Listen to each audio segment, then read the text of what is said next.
Hello everyone, welcome back to Threpticon. Today we're going to talk about a famous person, sometimes cited as a vegan and vegetarian, or vegetarian I should say, Leonardo da Vinci. Alright, I'm sure you've heard of him. Who is this, so-called Renaissance man? Okay, so his name means Leonardo from Vinci. So he was born in 1451 in around the town of Vinci, Tuscany in Italy. All right.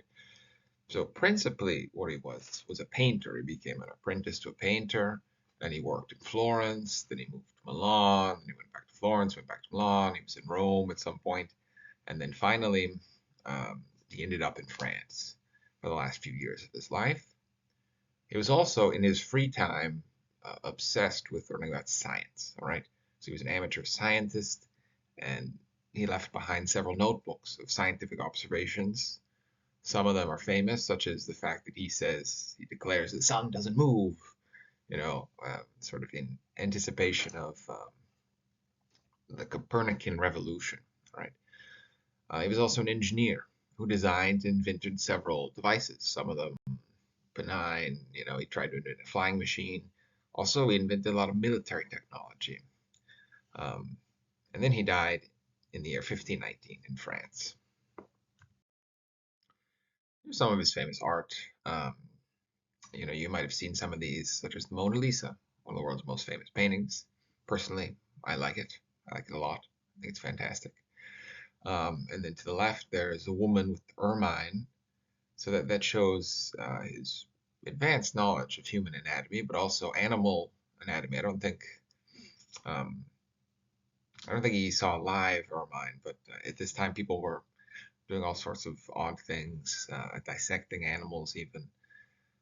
So it clearly shows his interest in anatomy, but not just human anatomy, also animal anatomy. And then there's his famous painting, The Last Supper, which shows a biblical scene. And then he did a lot of drawings in his notebooks. Like here we have a crossbow, and then where my head is covering, some drawings of horses. So the idea of Leonardo being a vegetarian or vegan, because it doesn't specify, it doesn't mention anything about eggs or milk. It just says he doesn't eat bloody foods, doesn't eat flesh. So it comes from a letter. It comes from a letter by the cosmographer and astronomer Andrea Corsali.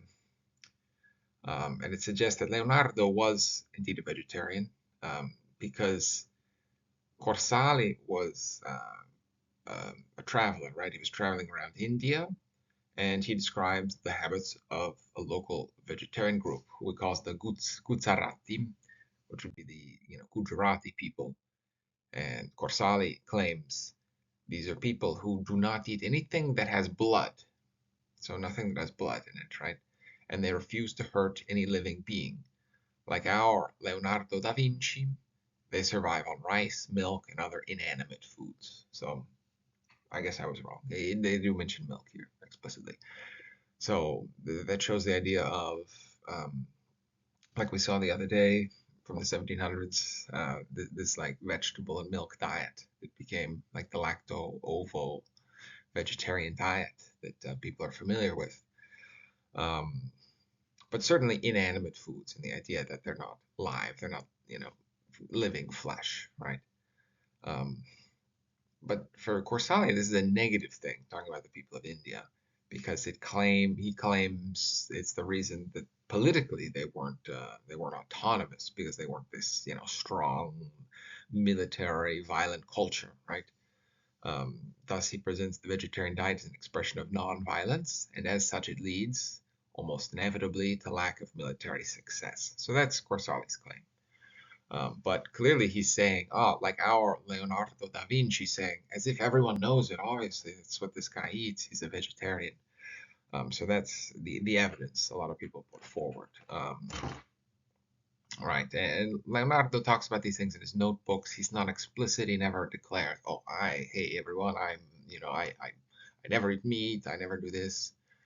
But he does talk about it, and clearly he makes a connection, which other people were making the connection at the time between meat eating and violence, meat eating and cruelty. And in fact, Corzali makes it himself. He's saying, yeah, these Indian people, they need to be a bit more cruel more violent. That's his claim. Um, so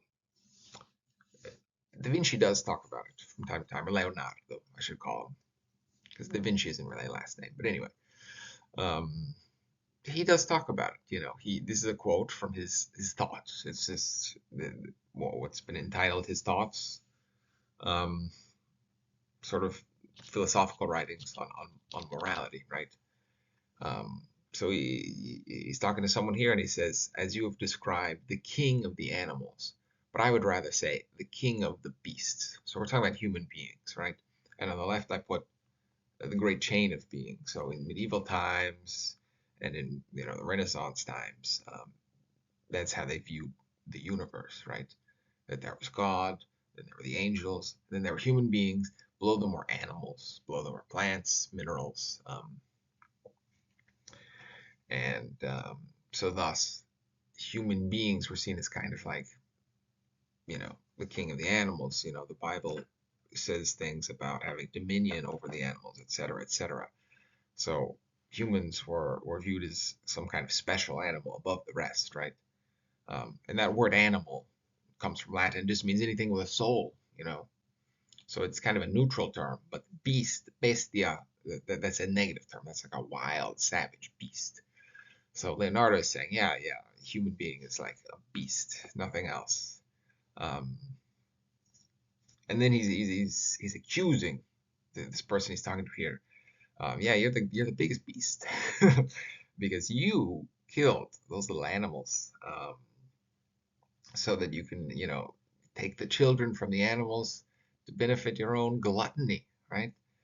Um, and your own gluttony, you've turned that into an entombing of animals. So all the stuff that you eat is like a big tomb for dead little animals. So that's what he's claiming. So clearly he's showing a kind of moral crisis around the eating of flesh. And then another famous scene that I'm sure, if you study Leonardo da Vinci, um, this will come up. So there was a guy named Giorgio Vasari, and he wrote this big book called Lives of the Painters, and it follows the guides of the hagiographies of the day. So it's kind of like almost these painters were turned into saints, and Leonardo was the holiest of all saints. And this describes his love of nature, right? He took special pleasure in horses, as he did in all other animals, which he treated with the greatest love and patience. For example, when passing by places where birds were being sold, he would often take them out of their cages with his own hands, and after paying the seller the price that was asked of him, he would set them free in the air, restoring to them the liberty they had lost.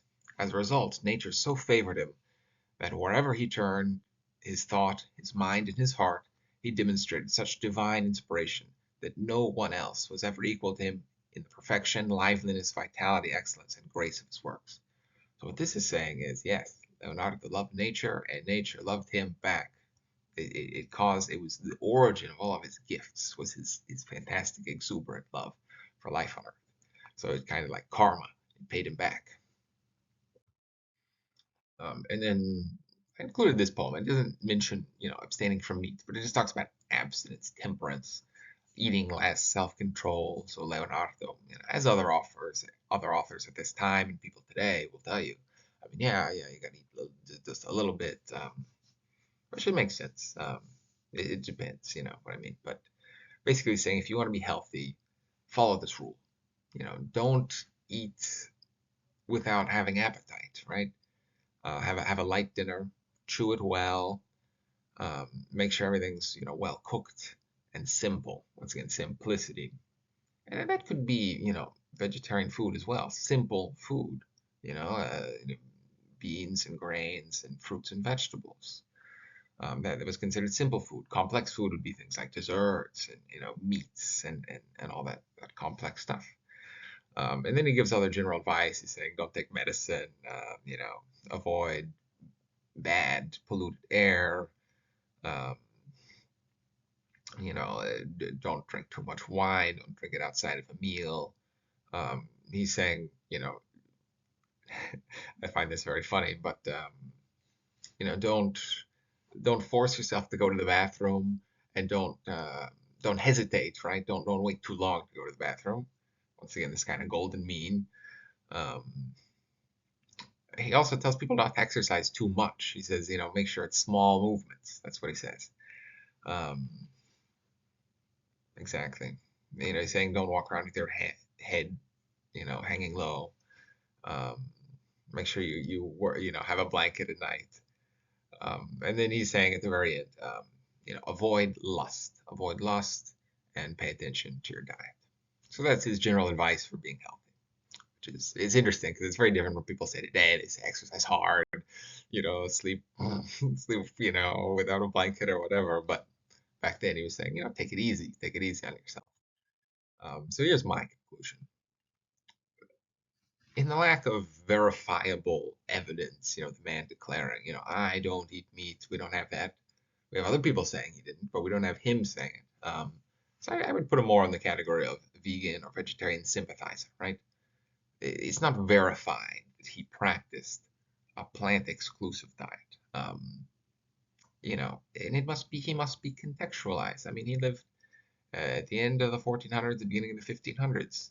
He was a Renaissance man. He wasn't a modern man. He had to deal with the situations where he was living. He didn't start out life fantastically rich either. He grew up, in that apprentice system. Other people were feeding him. I'm sure he couldn't always choose what he was eating. It wasn't like today, going to a grocery store. Um, and doubtlessly, however, all that said, he was aware of the moral dilemma of eating meat. There's no doubt in my mind that he knew that, right? Um, and then all of this is just part of his legend. He became a legendary figure even in his lifetime.